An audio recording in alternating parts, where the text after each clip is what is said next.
جو chief minister ہیں، وزیر اعلیٰ ہیں سندھ مراد علی شاہ، انہوں نے تو وہ پانی بھی نہیں پیا۔ اس موقع پر جو سول سوسائٹی کے وکیل ہیں، جو عدالتی معاون ہیں اس کیس میں، فیصل صدیقی صاحب کی میں ہمیشہ تعریف کرتا ہوں۔ میں نے ان کو دیکھا ہے کہ پبلک امپورٹنس جو میٹرز ہیں، عوامی مفاد کے کیسز ہیں، زبردست انداز سے عدالت کو اسسٹ کرتے ہیں۔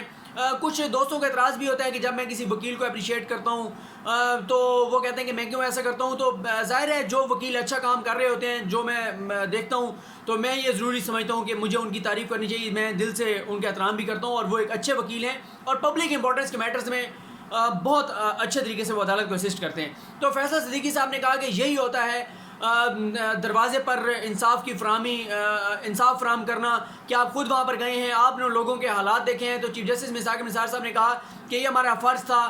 اعتراض تو کیا جاتا ہے کہ سپریم کورٹ ہر معاملے میں کیوں مداخلت کرتی ہے، کیوں ہر جگہ چیف جسٹس چلا جاتا ہے، لیکن یہ دیکھنا کس کی ذمہ داری تھی؟ کیا یہ ایگزیکٹو کی ذمہ داری نہیں تھی؟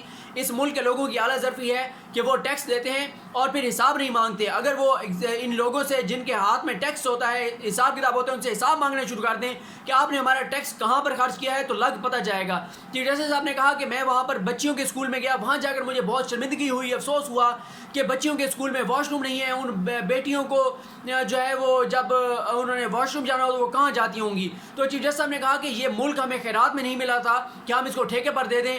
میں کوئی وائز نہیں ہوں، لیکن میں یہ باتیں جو کر رہا ہوں یہ ساری دکھی دل کے ساتھ کر رہا ہوں، کیونکہ میں یہ حالات سارے دیکھ کر آیا ہوں۔ تو اب اس کیس میں سپریم کورٹ کو یہ کہا جا رہا ہے فیصل صدیقی صاحب کی جانب سے بھی کہ آپ ایک مانیٹرنگ کمیٹی بنائیں، ایک ٹیم بنائیں جو اس سارے معاملے کو دیکھے۔ تو اب نیکسٹ ہیئرنگ پہ اس بات کو مد نظر رکھتے ہوئے جو بھی سپریم کورٹ کا فیصلہ ہوگا وہ کیا جائے گا۔ اور چیف جسٹس صاحب وہاں سے جو پانی لائے ہیں تھر سے، وہ بھی اس کو لیبارٹری بھیج دیا گیا ہے چیک کرنے کے لیے، تو اس کی بھی رپورٹ جو ہے وہ عدالت کے سامنے رکھی جائے گی۔ اس کے بعد آبادی میں اضافے کو روکنے کے حوالے سے کیس کی سماعت تھی۔ اس میں بتایا گیا کہ سمپوزیم جو ہوا اس کی جو سفارشات ہیں ان کو CCI نے منظور کر لیا ہے۔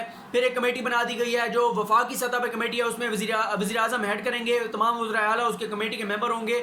جو صوبائی سطح پر ہے اس میں وزیر اعلیٰ جو ہر صوبے کو ہوگا وہ اس کا ہیڈ ہوگا، باقی کنسرن لوگ اس میں کمیٹی کے ممبر ہوں گے۔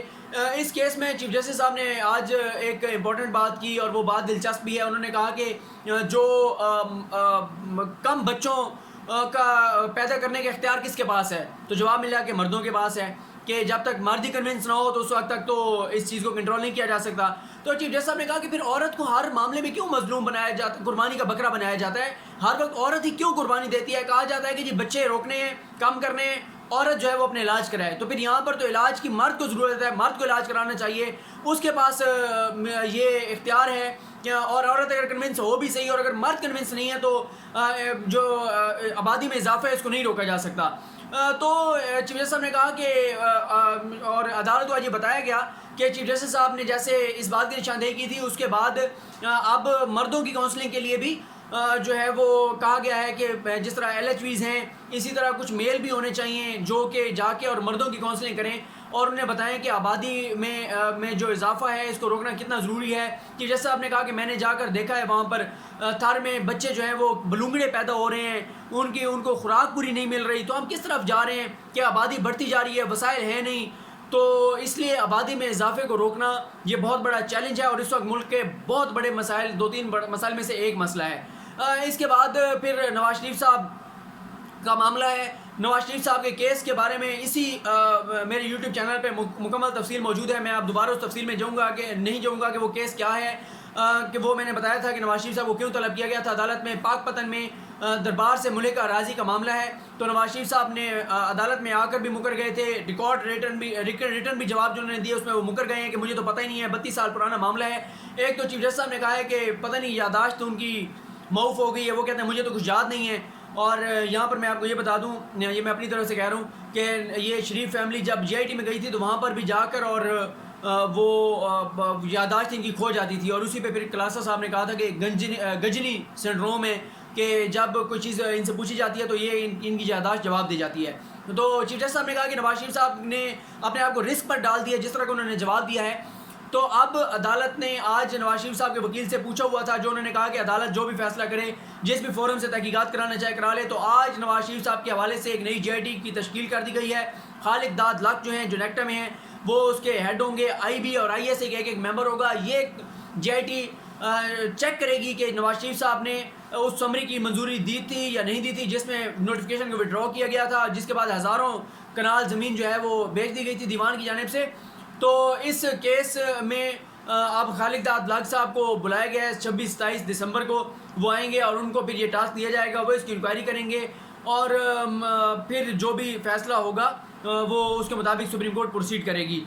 اس کے بعد میں دیگر کیسز پہ اگلی ویڈیو میں جاتا ہوں. میں یہاں پر ایک تصحیح کرنا چاہتا ہوں. کل میں نے اپنی ویڈیو میں عارف الحق عارف صاحب کا ذکر کیا تھا جو کہ 52 سال سے جنگ گروپ کے ساتھ وابستہ ہیں. انہوں نے خود, جیسے میں نے آپ کو بتایا تھا, مجھ سے رابطہ کیا تھا. انہوں نے مجھے ہمیشہ گائیڈ کرتے ہیں ویڈیوز کے حوالے سے, چیزوں کے حوالے سے. انہوں نے خود بھی بڑے بڑے کیسز اپنی پروفیشنل لائف میں کور کیے ہیں, بھٹو کا کیس, اس طرح بڑے بڑے کیسز ہوں.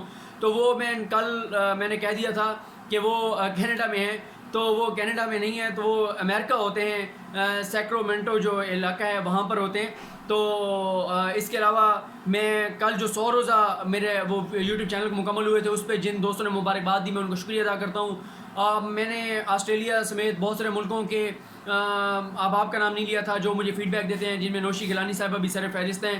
تو میں نے صرف یہ جو 5 ممالک کا نام لیا تھا جہاں سے زیادہ مجھے میسیج آتے ہیں.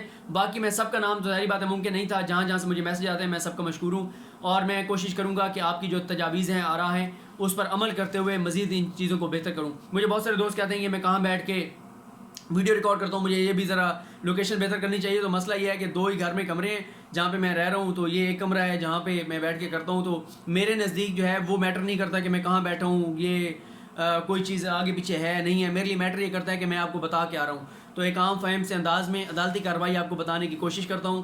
اللہ کریم آپ کا حامی و ناصر ہو. مجھے اپنی دعاؤں میں یاد رکھیے. خدا حافظ.